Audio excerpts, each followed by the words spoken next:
তোমালোকে সংখ্যা চিনি পোৱা নে এইদৰে যদি আমাক কোনোবাই প্ৰশ্ন কৰে তেতিয়া হয়তো আমাৰ মনে মনে হাঁহি উঠিব যে এইটো আৰু কিবা সুধিবলগীয়া কথা হ'লনে সংখ্যানো কোনে চিনি নাপায় 1 2 3 4 5 6 7 8 9 10 আমি সৰুতে শিকিছিলো যেতিয়া আমি প্ৰাথমিক বিদ্যালয়ত গৈছিলো शाबाश बेटा बहुत बढ़िया কিন্তু যেতিয়া আমাক কোনোবাই প্ৰশ্ন কৰে যে স্বাভাৱিক সংখ্যা কি পূৰ্ণ সংখ্যা কি অখণ্ড সংখ্যা কি মৌলিক সংখ্যা কি যৌগিক সংখ্যা কি যুগ্ম সংখ্যা অযুগ্ম সংখ্যা পৰিমেয় সংখ্যা অপৰিমেয় সংখ্যা বাস্তৱিক সংখ্যা তেতিয়া আমাৰ পাজল লাগে আমি তো 1 2 3 4 এ শিকিছিলো গতিকে ইমানখিনি সংখ্যা কৰ পৰা আহিলে अरे कहना क्या चाहते हो মানে সংখ্যা একেখিনিয়ে কিন্তু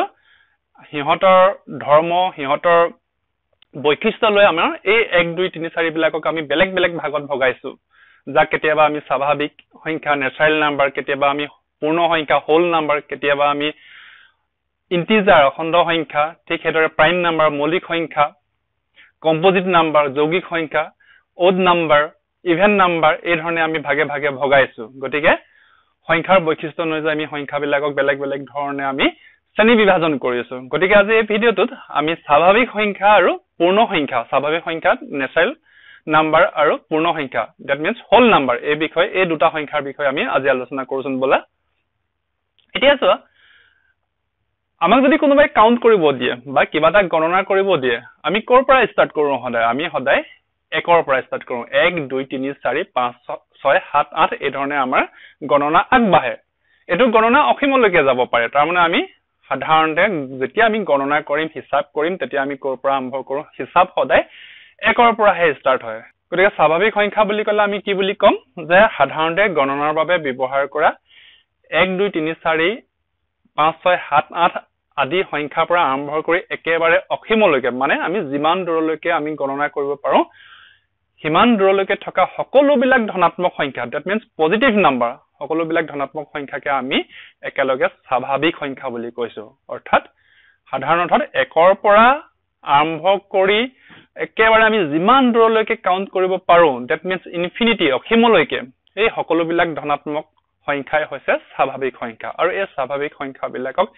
n আখৰে ৰিপ্ৰেজেন্ট কৰা হয় অৰ্থাৎ আমি যদি নাম্বাৰ লাইনত চাও গতিকে স্বাভাৱিক সংখ্যা আমি কৰ পৰা ষ্টাৰ্ট কৰিম আমি সদায়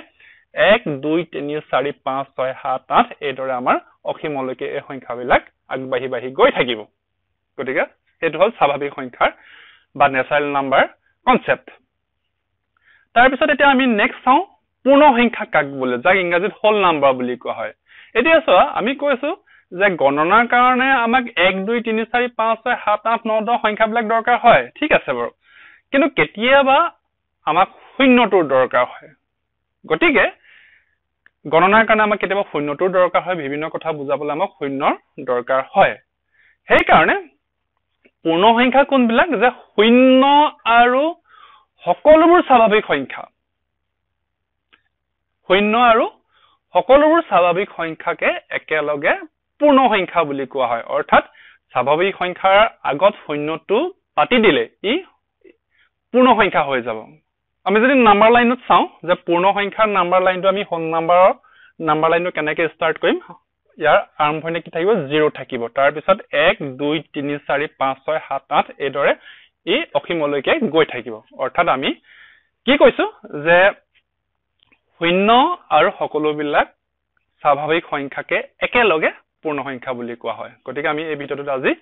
কেৱল মাত্ৰ স্বাভাৱিক সংখ্যা নেচাৰেল নাম্বাৰ আৰু পূৰ্ণ সংখ্যা হোল নাম্বাৰ এই দুটা প্ৰকাৰৰ সংখ্যাৰ বিষয়ে আলোচনা কৰিছো আৰু পৰৱৰ্তী ভিডিঅত মই সংখ্যাৰ বাকি প্ৰকাৰবিলাকৰ বিষয়ে আলোচনা কৰিম গতিকে ভিডিঅটো চাই থাকিবা ধন্যবাদ